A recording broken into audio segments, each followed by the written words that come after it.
चल पुढे जाऊ. इरिथ्रोसाइट्स, प्लेटलेट्स आणि ल्युकोसाइट्स. चला खाली गेलेलं नाव मी वाचून दाखवतो. White blood cells, erythrocytes red blood cells, प्लेटलेटला थ्रॉम्बोसाइट्स म्हणतात. साधी कन्सेप्ट आहे. हे नाव आपल्याला ज्यांनी फार्मॅकला आपण ऍडमिशन घेतले, फार्मॅकचं फायनल इयर कंप्लीट केले, तर हे नाव 100% माहित पाहिजे. क्लिअर.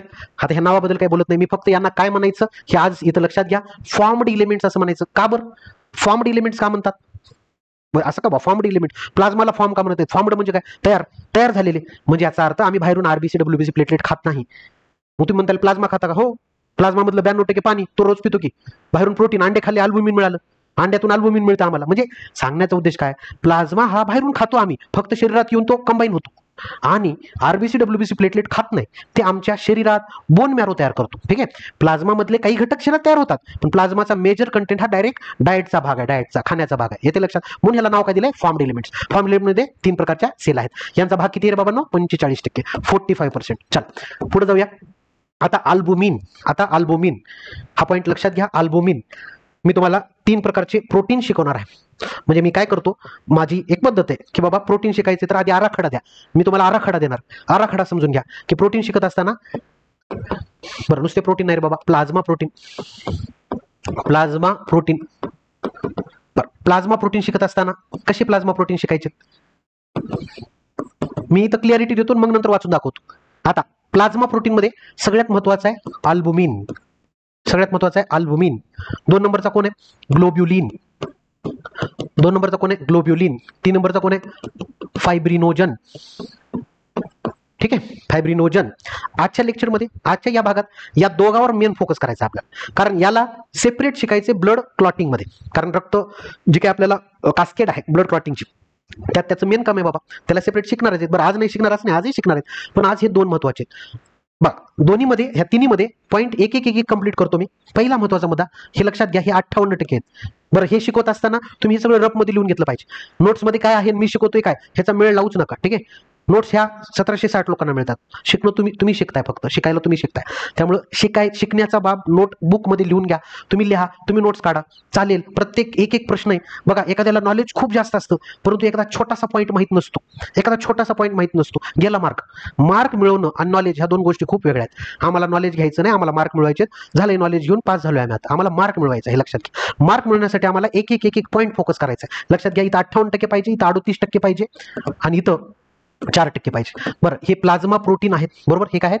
प्लाझ्मा प्रोटीन आहेत. पॉईंट समजून घ्या. आता ह्या तिघांचं पर्सेंटेज मी इथं सांगितलं. बरं आता अल्बुमिन जरी पर्सेंटेज वाईज सगळ्यात जास्त असेल, तरी सुद्धा हा लार्जर मॉलिक्युल आहे.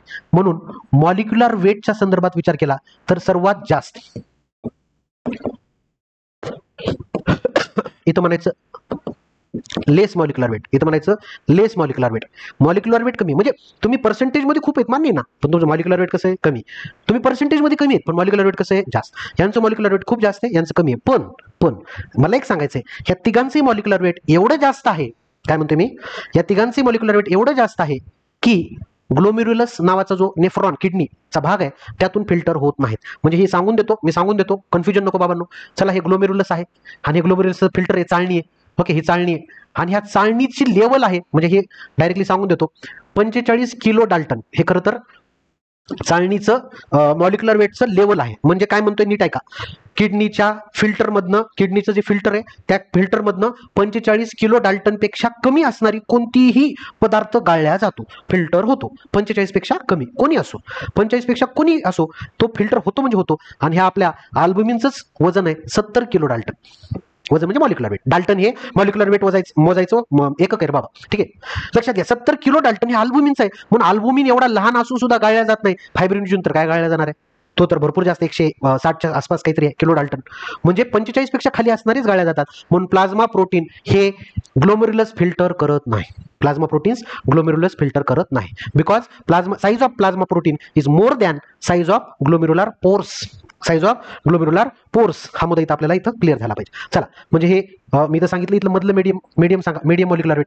बरं तुम्ही म्हणताय मॉलिक्युलर वेट सांगून काय, थोडीशी बेसिक इन्फॉर्मेशन पाठ करावी लागेल. जर मॉलिक्युलर वेट माहित असतील तर क्रम सांगता येतो. UPSCच्या 2023च्या ड्रग इन्स्पेक्टरला इम्युनोग्लोबिलिनच्या मॉलिक्युलर वेटचा क्रम विचारला होता.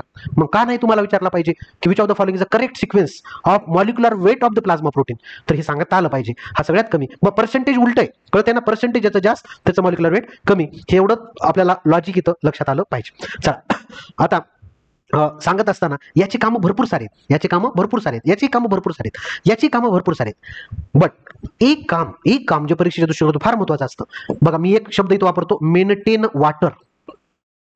Water balance. पाण्याचं नियंत्रण, वॉटर बॅलन्स करायचं बाबा. आणि वॉटर कसं बॅलन्स करायचं हे शिकवणार आहे मी त्याला. That is called as Starling effect, Starling force in our blood. काय असतो? It's related to the albumin. पाण्याचं नियंत्रण करायचं, कारण तो सगळ्यात जास्त प्रमाणात आहे ना, मग त्याच्याकडेच दिले पाणी. आणि काय असतं काय नाही हे सगळं समजू. आता ग्लोब्युलिन नावाचा प्रकार आहे. ग्लोब्युलिन याचे मात्र मल्टिपल प्रकार आहेत आणि मल्टिपल काम आहेत बाबा. मल्टिपल प्रकार आहेत आणि मल्टिपल काम आहेत. याच्यात एक अल्फा असतो, याच्यात एक बीटा असतो और याच्यात एक गॅमा असतो. बरोबर? Alpha globulin, beta globulin, gamma globulin. काय म्हटलं परत एकदा बघा, alpha globulin, beta globulin, gamma globulin. त्यातला गॅमा ग्लोब्युलिनचं प्रमाण सगळ्यात जास्त आहे, 20. म्हणजे ह्याच्यातलं टोटल ओव्हरऑल मध्ये 20%, 38 मधलं 20, हे दोघं उरले 18. ठीक आहे. म्हणजे गॅमा ग्लोब्युलिन हे काय असतात तुम्हाला माहिती आहे, शिकवायची गरज आहे मला माहिती आहे, पण रिकॉल करा. गॅमा ग्लोब्युलिन म्हणजे इम्युनिटी रे बाबा, इम्युनिटी. आपली दररोजची जी काही अँटीबॉडीज आहेत ते गॅमा ग्लोब्युलिन. अल्फाचे सुद्धा प्रकार आहेत, अल्फा 1, अल्फा 2. बरं हे काही म्हणजे हे एवढं डिटेलमध्ये करायची गरज आहे का माहित नाही, मी घेणार आहे. तुम्हाला करायचं करा, तुम्ही ठरवा, पण हे करावं लागेल. इथपर्यंत जाऊ, ह्याच्या पुढे मला वाटत नाही प्रश्न येईल, आणि ह्याच्या इथपर्यंत मी प्रश्न आले नाहीत. पण माझं मत आहे की एक स्टेप पुढे जाऊन शिकायचं. बीटामध्ये पण बीटा 1 बीटा 2 आहेत, आणि इथं गॅमामध्ये पण भरपूर सारे प्रकार आहेत. अशा पद्धतीने हे शिकायचे. आणि मग ह्याचं जसं एक फंक्शन सांगितलं तसं ह्याचं एक फंक्शन नाही, पण एक पॉईंट इथं सांगेल मी, हे सगळ्यात महत्वाचे ट्रान्सपोर्ट प्रोटीन आहेत. बरं असं नाही की यांचं ट्रान्सपोर्ट काम नाही, यांचं पण ट्रान्सपोर्ट काम आहेच बाबांनो. पाणी सांभाळत ट्रान्सपोर्ट पण करणं यांचं काम आहे. यांचं इम्युनिटी हे सगळ्यात महत्वाचं काम आहे. Immunity, maintain the immunity. Transport करणे, इम्युनिटी मेंटेन करणे, वेगवेगळ्या पदार्थाला धरून ठेवणे, कॅरियर, बाइंडिंग, हे सगळ्या गोष्टी आल्या. मग सांगितलं ना ते HTTP नावाचं, हे ह्याच्यातच येतं, वेगळं काय नाही, हे तर लक्षात. चला फायब्रिनोजिन साधं काम. ब्लड क्लॉटिंग इथं सांगून देतो, कन्फ्युजन होऊ देऊ नका. ब्लड क्लॉटिंगचे 2 नावं तुमच्या डोक्यात ठेवा. एकाला फायब्रिनोजिन म्हणा, एकाला प्रोथ्रॉम्बिन म्हणा. ब्लड क्लॉटिंगची 2 नावं. प्रोथ्रॉम्बिनचं प्रमाण रक्तात फारच कमी आहे, प्लाझ्मामध्ये, as compare to all proteins. त्यामुळं प्रोथ्रॉम्बिनला या लिस्टमध्ये घेतलं नाही, पण तरी सुद्धा prothrombin is called as plasma protein. आणि हा फार कमी प्रमाणात असल्यामुळे त्याला आम्ही प्रोटीनपेक्षा फॅक्टर म्हणून गृहीत धरू आणि कोॲग्युलेशन फॅक्टर मध्ये आपण शिकू. चला